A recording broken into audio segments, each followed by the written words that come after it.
Okay, we are back at it with another live canning Q&A. Hopefully you can see me. Get this all set up properly. Sweet. I've got everything set up, I believe. I need to grab some more lids.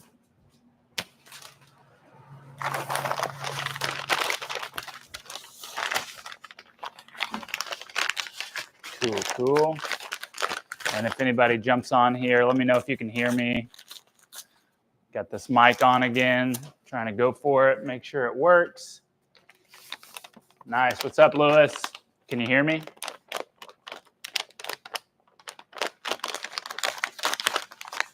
Last time I had some technical difficulties using this mic, so cool. Sweet. All right. So we are geared up to do some cans. So this is Saturday, April 6th. This is our last day of service before the eclipse. So I'm making sure that I have plenty of cans available because for those that don't know, the eclipse is happening on Monday. I'm not open on Mondays, but Central Texas is expecting a giant influx of people. I haven't really seen it yet. There's been a little more traffic in town than usual, but yeah, who knows? So don't know what to expect. It may be super busy today. It may be dead. You never know, but going to get a bunch of cans so that we have some product to sell if anybody wants a six-pack for their viewing party. So as per usual, I'm going to go ahead and get started with the 12-degree pale lager. And yeah, it's just going to be a nice, chill little Saturday morning. Nothing too crazy. Feel free to drop any comments or any questions in the chat. I'll be happy to answer to the best of my ability. But yeah, I'm just going to be hanging out here, chatting with you. I don't have too many updates on the brewery. Last week, well, I guess this week is, was my birthday. So Thursday, April 4th was my birthday. So it's been a pretty good week. Went out, did some fun stuff, played golf a few times, which was awesome. Don't get to play golf as much as I would like, but I went out twice this week. So that was a pleasure. And drank some beers, went out, ate some food. Good stuff. Also went down to Live Oak Brewing, which I've shouted out before on the channel, and love that place. They're a classic old school brewery in Austin. They have a beautiful location out near the airport, and they focus primarily on lager, but they're best known for probably for their Hefeweizen, but they've been around for like 25 years, and they have a giant property that has a 18-hole disc golf course on it. So I played a round of disc golf out there, had a couple of beers, ran into some buddies, and said what's up. So that was nice. Yeah, I haven't been to a brewery in several weeks, which is interesting. But I go out there pretty frequently. I also go out to Austin Beer Works, their new location at Sprinkle Valley, to play disc golf quite often. Filling cans from kegs, but it always feels flat once opening the can later. You have the same problem? So sort of, not flat, but there's a couple of things. So when I fill these cans, somebody mentioned they noticed on one of the streams that I fill to the top of the can rather than the traditional cap on foam. And I do cap on foam for oxygen related or oxygen prevention stuff, but I tend to fill my cans up a little bit more because my beers are not as highly carbonated as they would be if I were to like put this beer into production and run it through a canning line. It's just the way that I like to serve them here. They're slightly lower than 2.5 volumes, 2.6 volumes of CO2 that you'd find in like a real crispy lager. So they are inherently a little bit lower carbonation, but I have found that if I leave any headspace in there with the lower carbonation, it tends to not be as perceivably carbonated because that headspace will allow some of the CO2 to come out of solution. So if you're not filling the cans up all the way, that could be an issue. If your beer's not carbonated enough, that could be an issue. But more importantly, if this is the issue, definitely got to get some way to track it. But the seams on the can, if the cans aren't seamed properly, it will allow gas to leak out. And I've absolutely had that be a problem before too.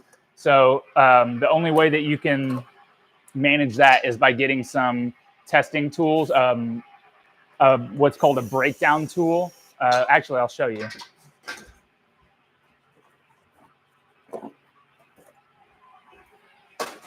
All right, so this is a breakdown tool. This goes on top of a can.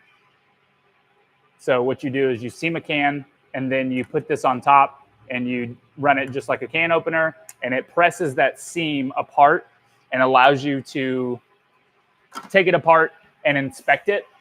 And then you use calipers to measure the overlaps of the can seam. And the can seams are very, very tight tolerances. So if anything's out of spec, it won't be a perfect hermetic seal. So if that is the problem, then you will see gas escape and you'll be left with undercarb beer. But it could be either of those issues. So your beer is undercarbonated going into it. You could be losing a lot of CO2. Maybe you have low restriction in your lines, and so you just have a lot of foam coming out of the cans. That could be decarbonating the beer. You could be having too much headspace in the beer, or your can seams are not within spec, which then you have to calibrate the machine and adjust it, which is always a fun time. So I've done that several times. I've had issues with getting seams to stay consistent with this machine because I do put a lot of cans through it. So it's something you have to stay on top of. I probably should be calibrating this soon because I've done quite a few cans in the last several weeks. So yeah, hope that helps. Will, what's up, man? Thanks for joining. Again, we are sitting here on a beautiful Saturday in Temple, Texas. It is the weekend before the solar eclipse. I don't know where y'all are at, but we are in the path of totality here in Central Texas. So I live in Austin, breweries in Temple, and both locations are in the path of totality. I am not, I will not be open on the Monday that the eclipse is happening, but they are expecting, like, at least here in Bell County, they're expecting the population to triple. So no clue what today's going to look like. It may be busy. It may not be busy, but I want to make sure that I have enough cans just in case I get an influx of people that want to pick some up for the eclipse. What's up, Sunset Hound Brewing? What's going on?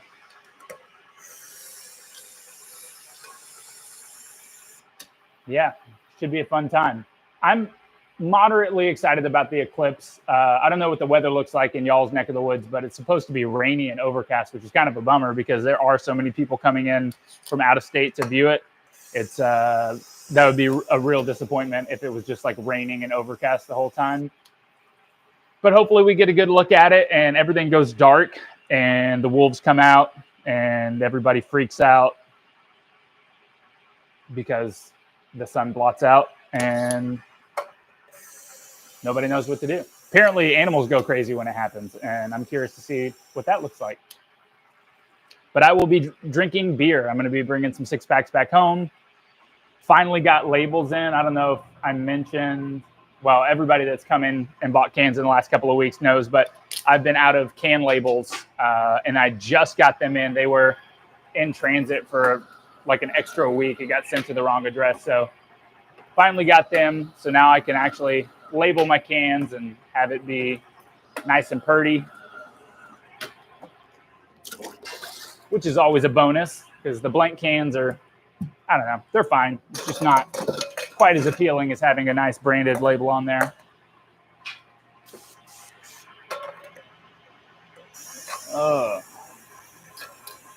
See what else is going on in the world.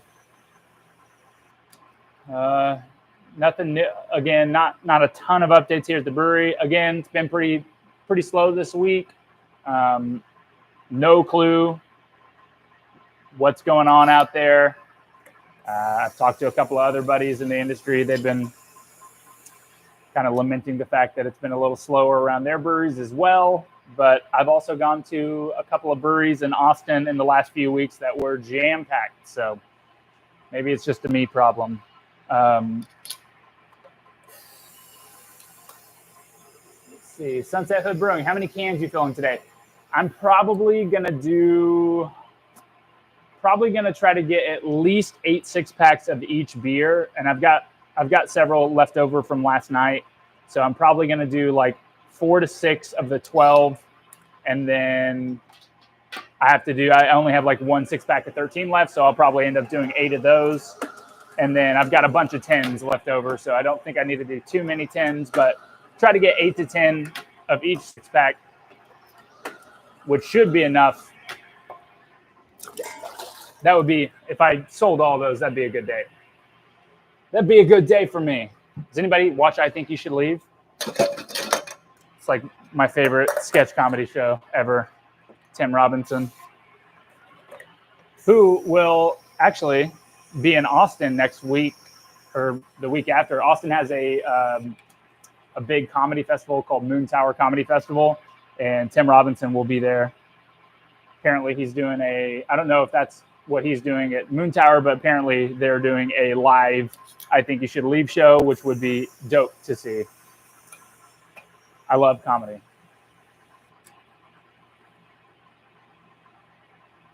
I also went to a pretty dope little speakeasy in downtown Austin this week for my birthday. Got some fancy cocktails. Oh, this is related because they'll come here for beer stuff, not cocktail stuff. So we went to this very nice upscale speakeasy in downtown Austin. Can't remember the name, but we got in there and had a couple of cocktails, and it was nice. But I was like, I was just craving a beer, and the only beer that they had on draft was Guinness.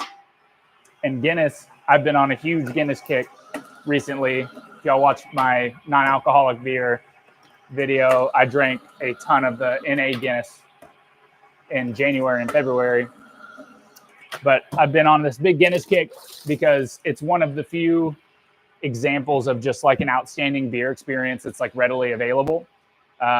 Because it's a great beer poured in its proper glass, poured from a specific tap in a specific way. So I really, really love it as a beer brand. So they had Guinness on draft, and I was like, I just want like a little half Guinness, or we'll take one and we'll just split it. And they had the coolest Guinness glasses I've ever seen. They were stemware, but they were embossed with the Guinness logo. They were branded with a Guinness brand, and it was poured perfectly like a Guinness should be poured. And it was like it was like my best drink of the night, as bad as that is to say at a cocktail place. I just loved it. So shout out to Guinness. I want one of those glasses. I've never seen one before. Antoine, hey Andy, loving your videos. Do you fill your can straight from the Bright tank or from keg? I fill from kegs. I only have a Bright tank for carbonating beer. I have one Bright tank, so I have to move all the beers through there and then keg off, so I can't run a line. But I fill them all from keg, and they are fully carbed, or should be fully carbed by the time they get to the kegerator. And then I connect this beer line. This is just connected with a beer nut onto the front of these Lucre taps, which are, it's very it's very convenient that they just happen to the front little dip tube that comes off the front of the tap it's a threaded nut, and it happens to be the same threads as a traditional like beer nut and beer washer. And so it just threads right on there. It's perfect for canning. So I just hook it up and get everything sanitized and then hook it up and let it rip.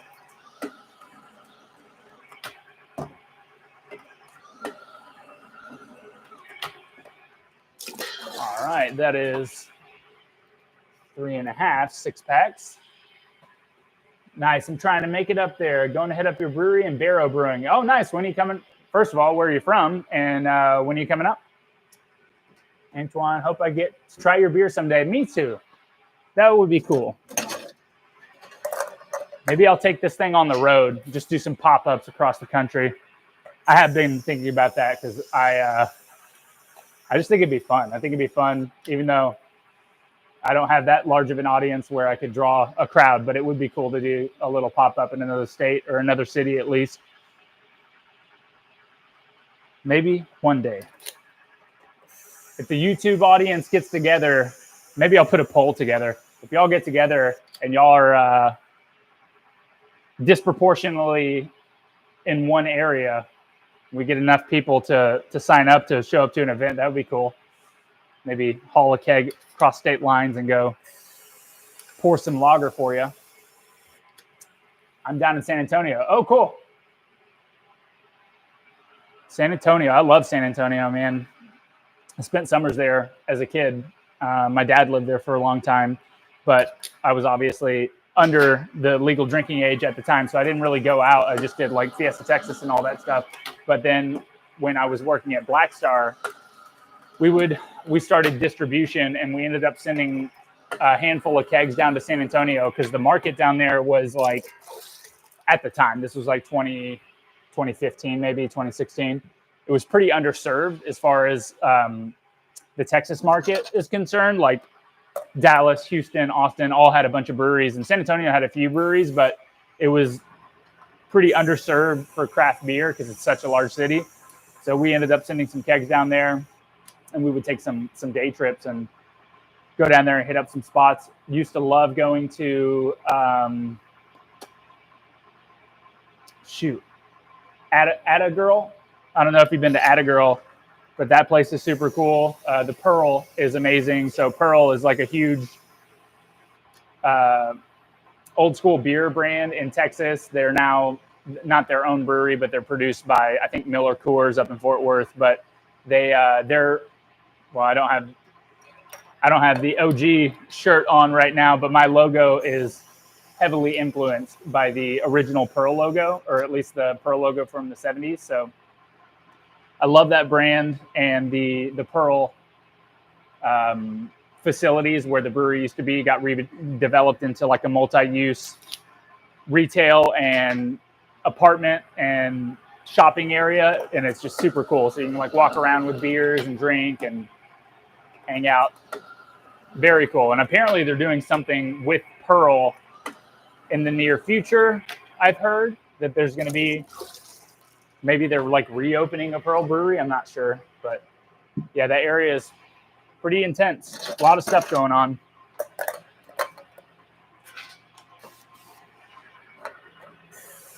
But I still have to go back down to San Antonio because there's a list of breweries that I'd like to check out. Kunstler, I've heard good things. Long Tab, I've seen a lot of their stuff. I've been to Freetail. Haven't been to Weathered Souls. I don't know. There's a bunch. A lot of breweries everywhere. So, what's your favorite brewery? Sunset? Or are you? Or is Sunset Hound Brewing an actual brewery? I don't know why that didn't register to me. I can't tell if you're a homebrew channel or if you're an actual brick and mortar brewery. Kunstler Brewery is so good. Nice. Alonzo, good morning from Galt, California. Love your content. Thank you. I appreciate that. I love making it.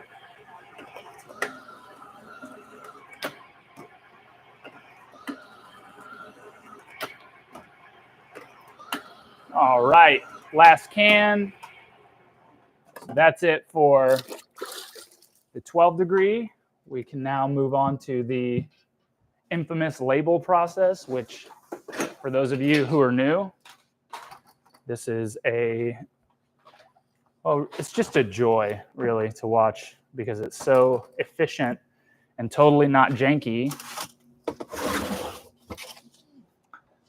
Let's see if I can get a better angle.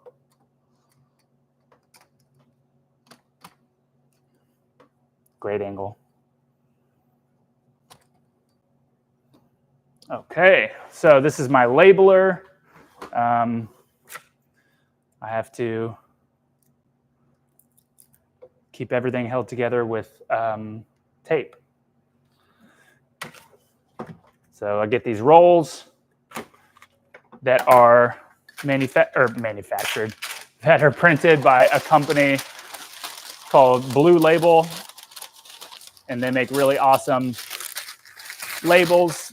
These in particular are matte finished and just look really sweet. They're very clean. So I have to take this off, get these little inserts out, put them in the next roll, and then I put it on. Grab a fresh piece of tape that keeps this little whatever, the thing that keeps the roll on, keeps that on. So then I have to wind this through the maze of bars and shove it up through this plate and attach it down to this little spindle with another piece of tape. And if everything gets lined up appropriately, which is very difficult because this is not a tight setup, then it should label pretty well, but that is usually not the case. So everybody crack one open for Top G. Yeah, all right. Crack it open. Long Tab is great. The beer and on-site kitchen turn out some great stuff. Yeah, I've seen their, Long Tab, yeah, I've seen their food options. They look great, but the food that comes out of Künstler looks awesome. Like that German style menu looks really tasty. So I'd like to go down there and get a schnitzel. Also, not sure if y'all, seems like there's a couple of y'all either have been to San Antonio or in San Antonio, but did you ever go to Dorchel? I think it was called Dorchel. I don't know if it's still open, but they were a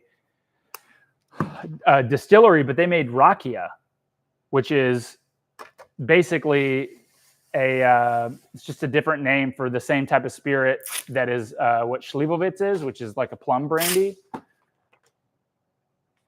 And I never got to try it, but I always wanted to because I thought that was such a unique, specific liquor for somebody in San Antonio, Texas to produce. But as you can see, this labeler is not perfect. So let's see if I can show you. If it's not set up appropriately, then you'll get these, like it'll just run. So it'll be either too high or too low on the can or crooked. So I have to constantly monitor it and then take it off and replace it if it's not labeling correctly. But as you go on, as you build up a little roll of paper on this end, it tends to straighten out. So that's nice. Oh, great. Come on. Oh, the joys of hand-applied labels.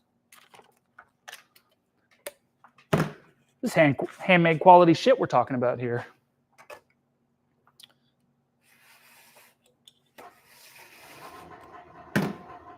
All right. It's going on a little bit more consistently now, so hopefully I can start to run through. Nope, it's moving again.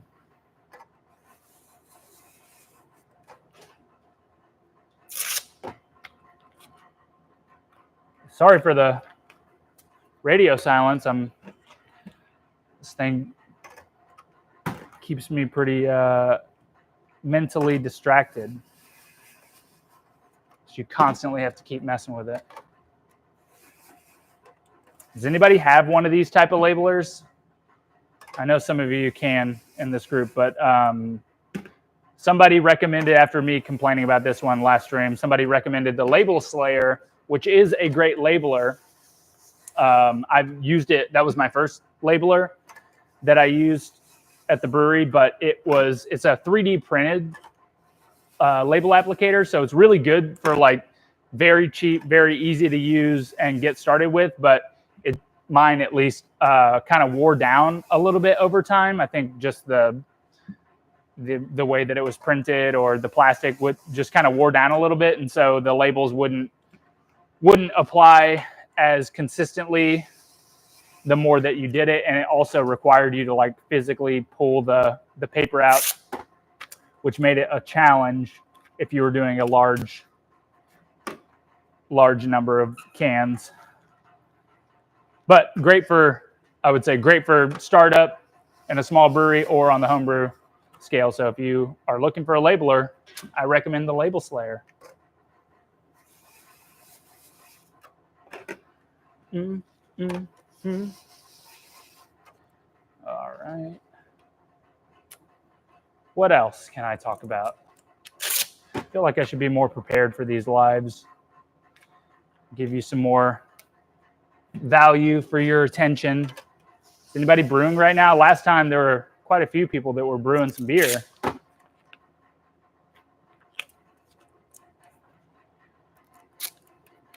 It is a Saturday and it is nice outside, so if you're not brewing, you should consider brewing.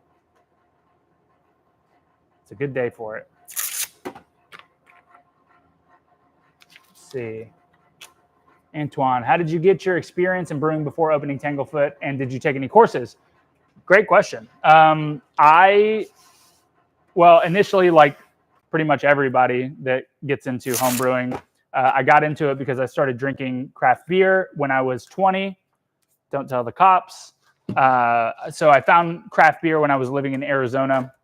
I was working at a restaurant and just fell in love with the idea of having all of these interesting flavors in beer, and being a chef, or at the time pastry chef, and kind of liking the process of creating flavors and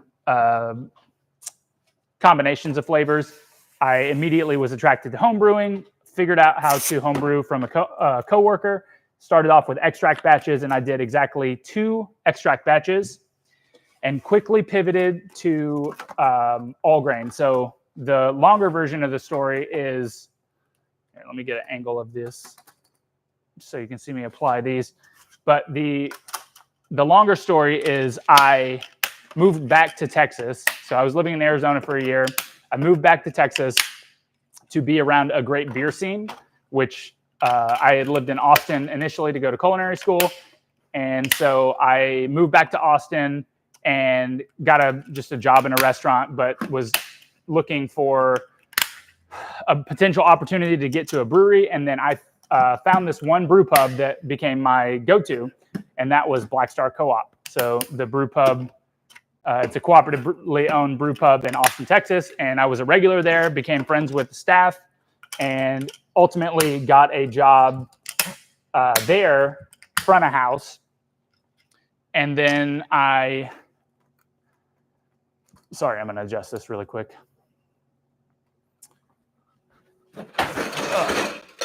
So I got a job front of house serving beer, and then quickly pivoted into the brewery. There was an opening in the brewery for like keg washing and cleaning. So all the homebrew stuff, all the beer stuff, I was self-taught. YouTube, huge resource as it is now.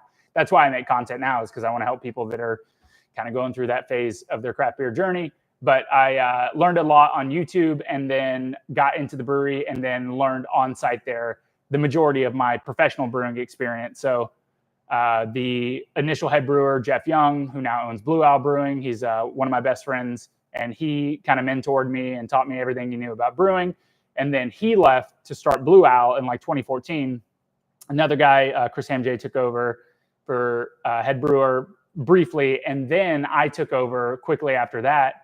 So I got one, I was right place, right time, very lucky, but 2, also stepped into that role and just had it all kind of like thrown at me, where I was the head brewer at like 25 years old and running this brew pub. And so it was a lot of trial and error and a lot of like learning on the fly, but that's where the majority of that experience came from. So I've been brewing professionally now for, I keep saying a decade, but it's been 12 years as of This all is topical because my birthday was on Thursday. So I was looking back at old photos and like, holy shit, I've been brewing professionally for 12 years.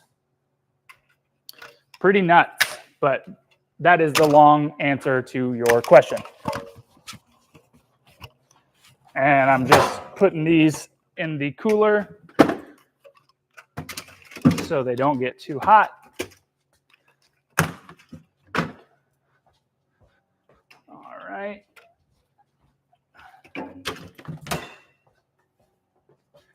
And now we can move on to the 13. If I can find my computer and turn it this direction. All right. So I just started homebrewing 3 weeks ago. That's so cool. Congratulations. It's an exciting journey. You're real fresh to it. I would highly recommend, if you haven't already, considering getting into, I mean, depending on your living situation and stuff, but getting into all grain brewing. That was a big turning point for me. Like I mentioned, I did a couple of extract batches, but the thing about brewing that really intrigued me the most was the tangible part of the process, like mashing the grain, like heating up the water, mashing the grain, getting the smells, extracting the wort, all that stuff. So if you have the space and your significant other doesn't resent you for it, I highly recommend getting a all grain setup. It's much more fun. Takes a lot more time and effort, but that's why we brew beer, right? Could just go to the store and buy it, but no. It's more engaging to brew it. That's amazing, man. Oh, thanks, Antoine. Yeah, it's a fun story. Had an interesting trajectory in this beer industry.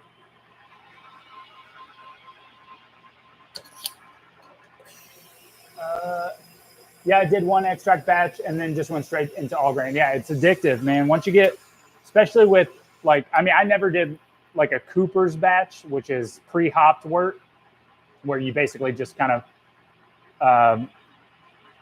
heat up the wort, pour it into water, boil it, and then send it into fermentation. Shout out Craig Tube. That guy, legend. Definitely watched all of his videos when I was a budding home brewer. But yeah, never did one of those batches. Just immediately went to a partial mash.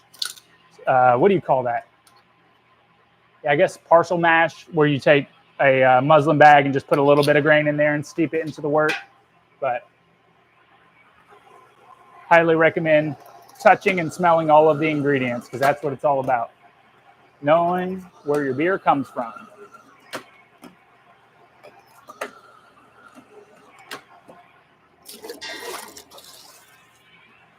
All right. It's a lot more fun. Yes, it definitely is. Temp control is huge too. Yes. So temp control is the biggest thing. I always recommend doing that as quickly as possible too. But again, it takes some equipment and space in order to do it effectively. But with Inkbird's temperature controllers available and a crappy kegerator, or not kegerator, mini fridge or a refrigerator you can find on Craigslist or Facebook Marketplace for like $50.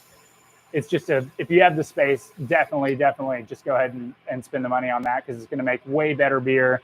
And the whole take a carboy and set it in a cold closet with a towel draped over it, it's just not as effective.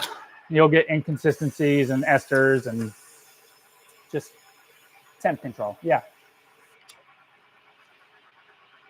But when I first started home brewing, I was, like I mentioned, I was in an apartment in Arizona, and there was a homebrew shop that I went to, and I can't remember. There's something. No, I bought a kit online. I bought a homebrew kit from Amazon, and it had all the stuff. It had, a 5-gallon carboy. I think it had a pot, racking arm, or auto siphon, all that good stuff. and it gets the job done, but it didn't have any clue about temperature control, which I do think is one of the big kind of, I don't know, it's not misinformation, it's just lack of information in the early homebrew phase that people don't stress enough, that temperature control is key. Kegerator or keezer? Technically, well, keezer is the short answer, but you can use an actual refrigerator too. Like any refrigeration unit that you can find will work. But my first one was a keezer. So it was a chest freezer that was modified with a temperature controller. And I did use it to serve beer, but primarily I used it to ferment the beer and then crash it. But it just makes it more labor intensive to lift kegs up and over. So if you can find an upright freezer, that's my big pro tip. That's actually what I opened up this brewery with, was 2 upright freezers that open this way, so that you put your fermentation vessel in this way, as opposed to like lifting kegs over the lip of a keg or a chest freezer.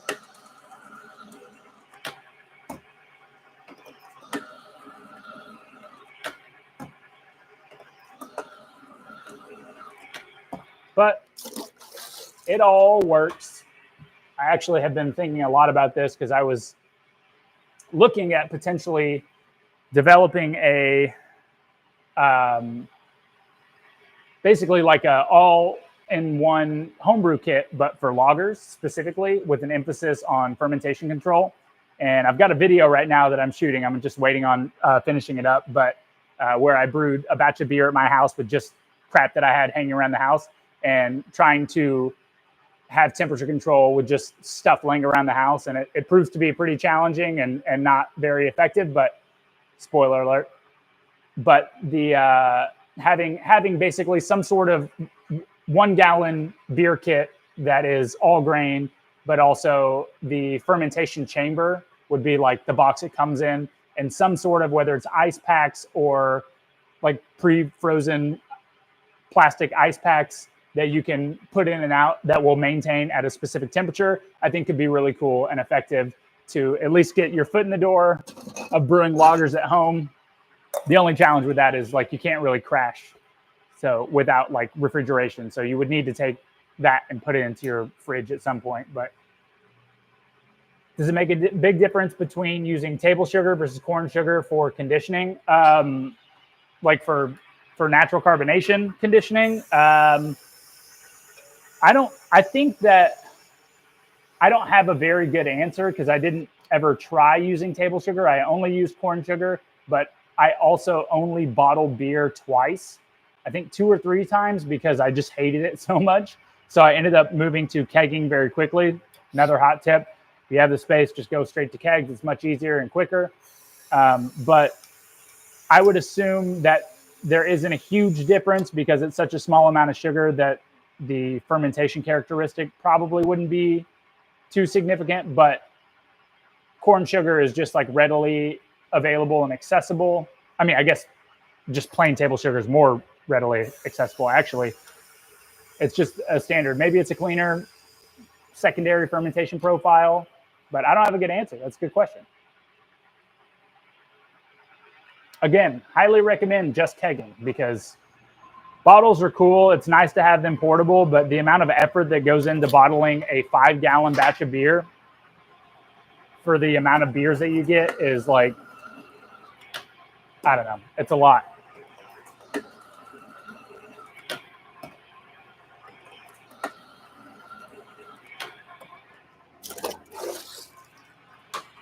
And I ended up doing one batch of beer. We did like it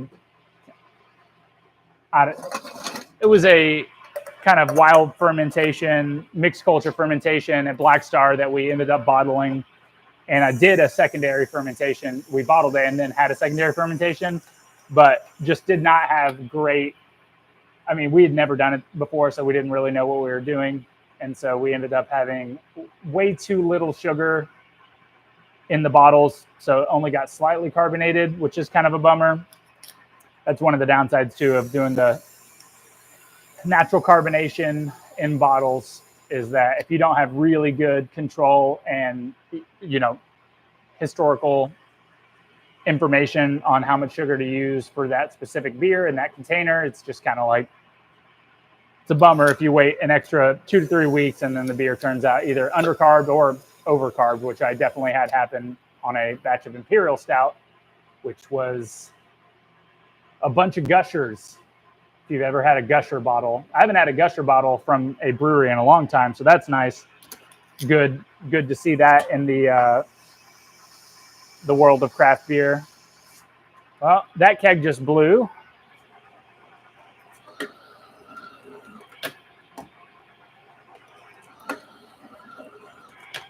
So I'll have to put a pause on 13. I will need to go fill another keg because that is my last one after I do 10 degrees. So we'll put a pause on 13 and I'll go ahead and move on to, I think I only need like 3 6-packs of the 10.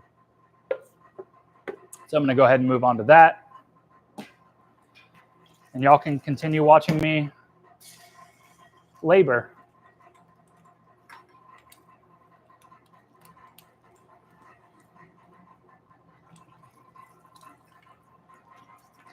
Man, I had a keg. I put a keg on improper. I tried to couple a keg quickly the other day when I was changing it, and I just like sat it, and it just exploded all over the place. That was a lot of fun. I loved it. I had so much fun with that. All right, 10 degree. Moving on. Can up this partial fill. I'll save that for me later. Or one of y'all can have it. Here. That would be cool. Where's the technology for that? Why can't I just throw cans into your face? That'd be awesome. What's your favorite lager yeast, or do you have a house yeast? Have great respect for the art of making lager. It's hard to be a labor of love. Yeah. I mean, I really like the yeast strain that I use, but it's not proprietary or anything. It's the Pilsner Urquell D strain, which is Y yeast 2278. I really like this strain. I like the fermentation profile of it, and I like the well, I guess it's part of the fermentation profile, but the residual sugar that it leaves behind. So it leaves a more residually sweet beer, which for these styles is appropriate. But I also am pretty partial to the Weihenstephaner German lager yeast. I forget the name or the number that Y yeast sells it as, but I really like that yeast. And pretty much any lager, I don't think I've had, like, I like all of the traditional lager strains for the most part. I think there's one that is a little bit more ester forward, but ultimately it comes down to the execution of using the yeast. So like I've had several beers that were fermented with like a German lager strain, like the Weihenstephaner or something like that. And it just either the fermentation was not ideal. So it was either underpitched or too warm or whatever, like whatever reason, it was not ideal. And it just can be much more sulfur heavy and not very clean, or it wasn't given enough time. So it's really about the execution, but I don't like pseudo lagers. I've been guilty of brewing them before as well, but I don't like lagers that are brewed and sold as lagers that are not actually fermented with lager strains of yeast. So lager yeast strains are very particular in their fermentation characteristics, and they produce a cleaner, crisper final product. And so anytime you see a pseudo lager that's fermented with like Quake yeast or Kvike yeast, however you pronounce it, it's always going to have a tinge of ale fermentation, at least in my opinion. And it's just not quite as clean. Same thing with Kolsch. I don't get heat for this. I don't know why I said that. My opinion on Kolsch is different than most people. I don't really like Kolsch that much. I think it's fine, but I don't think it's not as refreshing as a like typical German Helles, because the yeast it produces an amount of ester profile that is just noticeably different than a clean lager strain. So it's just got a more of an unctuous like ale characteristic, if that makes sense. So I prefer true to style, authentic lager fermentation. I think they're the finest beers in the world. Do you yeast wash? No. Now, I've done it on a homebrew scale. I think I talked about it the last stream, but I do not wash yeast here. Generally, you don't wash yeast in a commercial brewery, or at least in my experience. You pull healthy yeast from the bottom of a fermentation and repitch it into the next fermentation. And the geometry of the tanks allows yeast to settle out pretty effectively. So you can pull very clean pitches of yeast. And if you're talking about yeast washing in the like bacterial sense or a contamination sense, no, never done that on a commercial scale, because if you have any traces of bacteria, it's better just to start from scratch instead of trying to kill off anything that you don't want in there, in my opinion.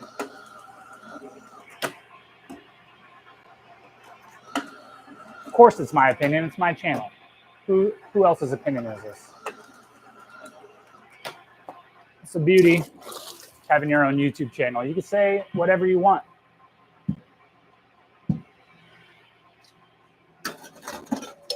Until you get canceled. Maybe I'll get canceled on my hot take about Kolsch. Maybe that is what takes me down.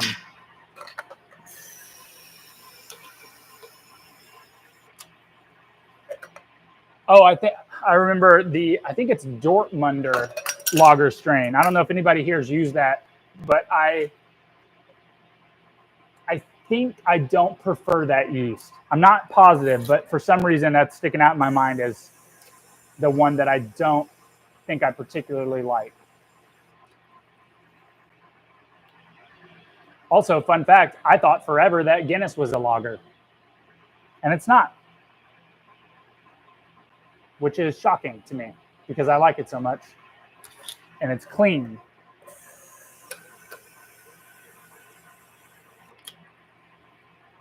I'm also working on a lager video, Pilsner video, that kind of details the story and history of Pilsner. It's pretty interesting. Kind of how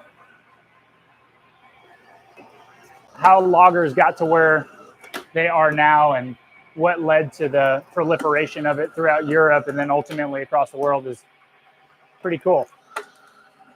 I did see some story recently, though, that said, like, we think about German breweries as like the kings of lager and producing them for hundreds of years, but the actual origin of lager yeast, because it's like a mutation of ale yeast, is pretty contested. There's some evidence that it was even way before, the 1400s when it became popular in Europe, of it being found in Chile or Argentina, I think. Something like that, South America. But pretty interesting. Like how would that move across the world? I have no idea. I am not an anthropologist or another fancy name for somebody that would know that information. Do you have any advice for decoction at homebrew scale? It's intimidating to me, but probably overthinking it. Yeah, you're probably overthinking it. It's honestly, it's way simpler on a homebrew scale. You can take especially if you're brewing like inside on a stovetop, if you have a mash of grain and you have, let's see, for a 5-gallon batch, you'd probably have like 10 to 12 pounds of grain. So you'd have, what is that? Like 4 gallons of water. Anyways, let's say you have like 4 gallons of mash. Just pull a gallon off into another pot, boil it for 20 minutes. Make sure you stir because you don't want it to scorch on the bottom. And then just reintroduce it. Simple. Just allow your mash to go for at least 20, 30 minutes for majority of conversion to happen. Pull off a portion. It doesn't have to be a third. It doesn't have to be a quarter. Just pull off an amount of grain. If you don't feel comfortable with that much, just start with a little bit. Boil it in a sauce pot on the side and then just reintroduce it. Stir it up. Make sure it's nice and homogenized so the heat is distributed evenly, and then recirculate or boil off and let it sit. But yeah, super simple on a homebrew scale.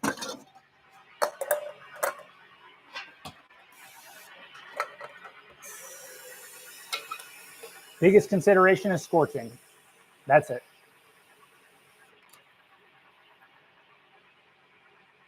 Sierra Boy, Y East 3068. What is that one? Is that Dortmunder or is that Weinstefaner?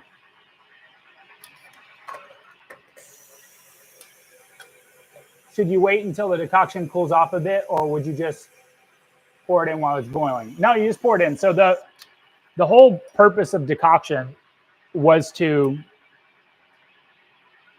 boil the grains to like extract more sugar, but also to primarily to increase the temperature of the mash. So when you pull a third off of the mash and you boil it, you bring it up to 212 and you reintroduce it into a mash that is at, let's say 150, 152 degrees, it'll raise that temperature up to like 160 or 65, depending on your equipment and stuff and how much you pulled off.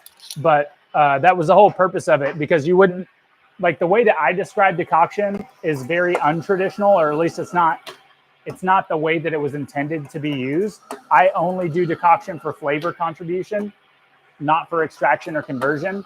But traditionally in a step mash, you would start at a much lower temperature, like in the 120s or something for a specific conversion. There's like protein rests and different beta glucan rests that you hit at different temperatures. So similar to how we shoot for 150 to 152 degrees on our mashes here at Tanglefoot for conversion for the enzymes to break down the carbohydrates into fermentable sugars.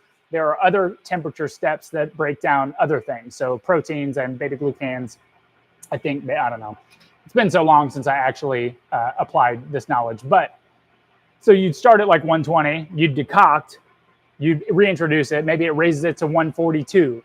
And then you decoct again, and maybe it raises it to 154, your actual saccharification temperature, or the temperature where the majority of the sugars get converted, or carbohydrates get converted into sugars.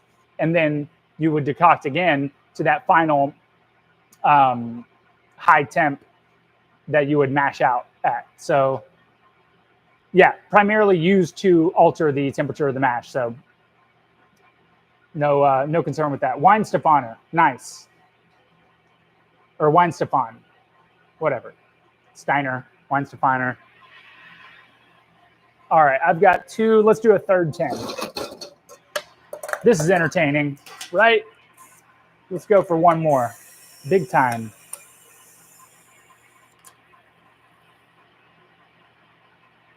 Hope I sell all these today. That would be cool. It'd be a good day.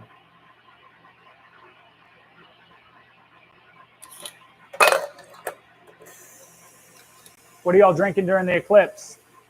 Or are you working? I know a lot of places are shutting down around here, but I'm sure outside of the path of totality that most places are going to be business as usual.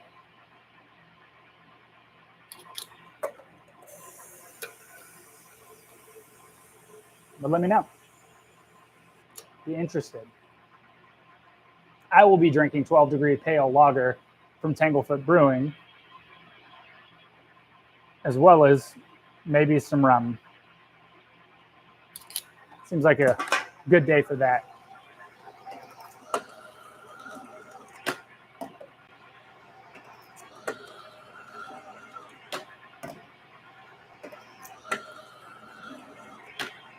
All right, 3 to go.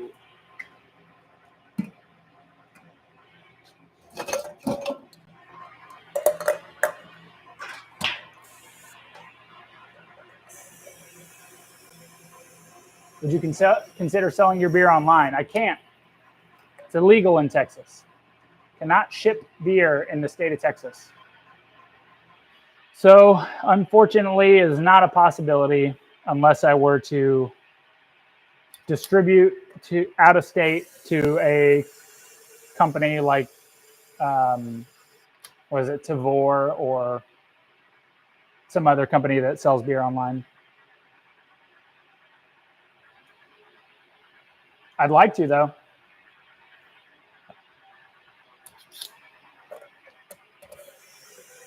So I live in Lebanon, but currently in Canada. Oh, man.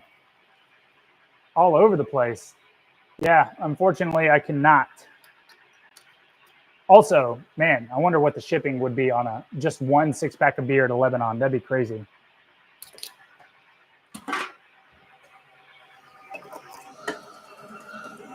But maybe you could hit up somebody that's in this area that could come buy a 6-pack from me, and then they could beer trade with you. That'd be interesting. There any cool breweries in Lebanon?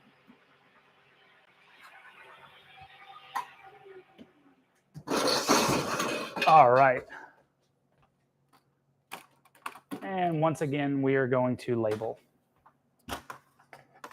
So I will change out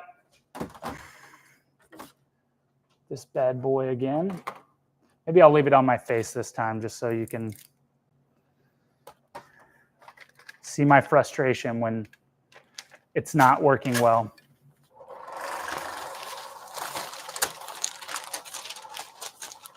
Just a couple. Nice. What part of Canada are you in?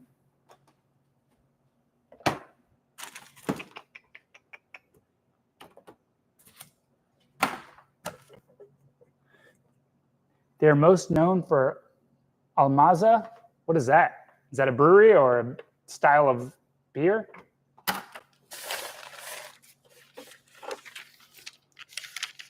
Trying to open your own brewery. Okay. In Lebanon?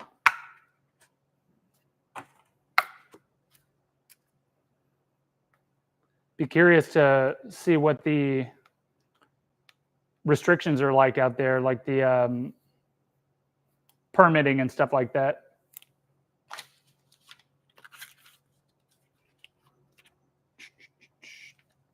All right. See here, fresh stack of labels.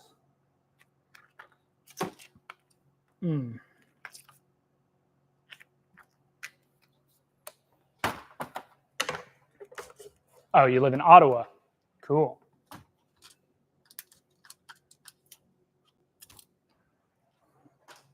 Okay. Handy dandy tape.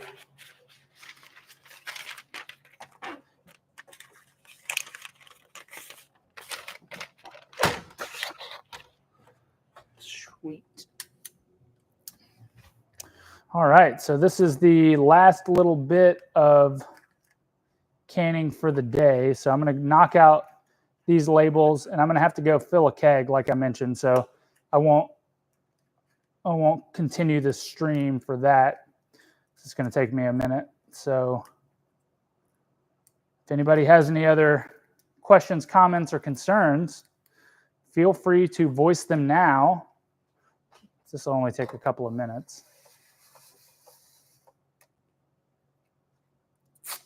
And then I will be on my merry way to setting up for the rest of service. Oh, come on, man. See? It's like way too high up. Always adjusting. Always be adjusting.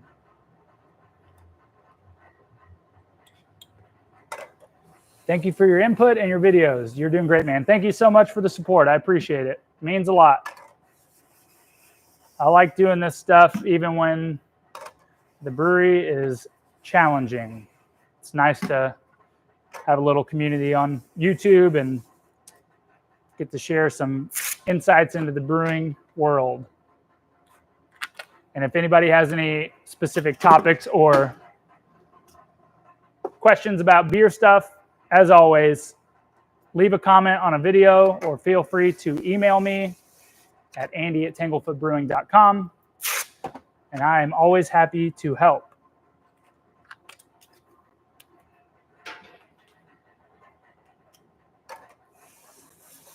Come on.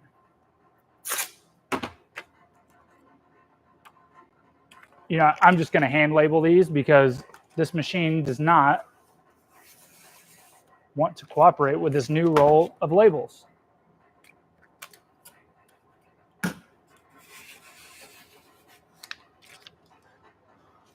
Would you be doing another brew video anytime soon? I'm not planning on doing one anytime soon, but I do get that question a lot, which, you know, speaks to you should just make more brewing videos. But I am curious, what outside of the just kind of entertainment value and the therapeutic nature of watching the brewing videos, what would you like to see? Is there any, like, are you interested in learning more about my specific process, or are you just interested in seeing me work? Like, I'm always curious about that.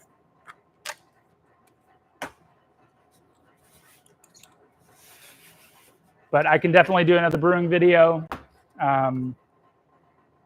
It's just with these beers, it's almost the exact same process every time. The only thing that really changes is the ingredients. I don't do any unique techniques for specific beers, but I'm happy to film another one. All right. Last can.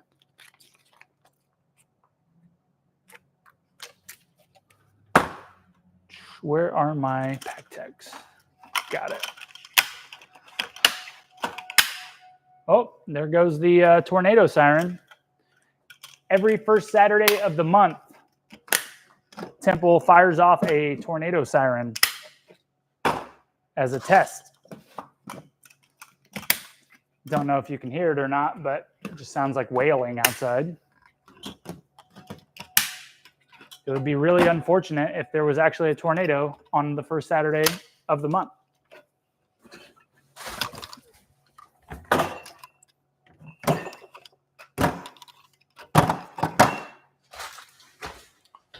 Okay, dokie. I would just love to watch how your approach to brewing would be. Yeah, I mean, I'm also, maybe I should think about doing, so again, the technical or the actual physical process of brewing, there's 2 videos now out that are like pretty relatively detailed. Maybe I should do a more in-depth dive into it, but that's good feedback, because maybe I'll do an actual, like, very detailed step-by-step, this is why I do each part of the process and how I do each part of the process, so that it's so it's more explanatory, as opposed to like, hey, now this pump is connected and recirculating, rather than why is the pump, how did you connect the pump and why is it recirculating and how long? And yeah, maybe I can do more of an in-depth detailed thing. Yeah, so that's it. I have to go fill this keg, so I'm going to jump off this stream, but I appreciate everybody on here watching. I will be doing another one of these in a week or 2 and try to keep the streams going. I have fun doing this. It keeps me occupied while I'm just doing monotonous labor. So I appreciate y'all on here. Thank you. Cheers, everybody. Go enjoy some beers today. It's a beautiful Saturday. Hopefully it is wherever you are. And enjoy the eclipse. I won't see you before then. I'm not seeing you now, so I won't probably see you unless you come into the brewery or we have some sort of meetup in the future sometime. But that's all I got. Thanks for jumping on the stream. We'll do it again. Enjoy. Bye.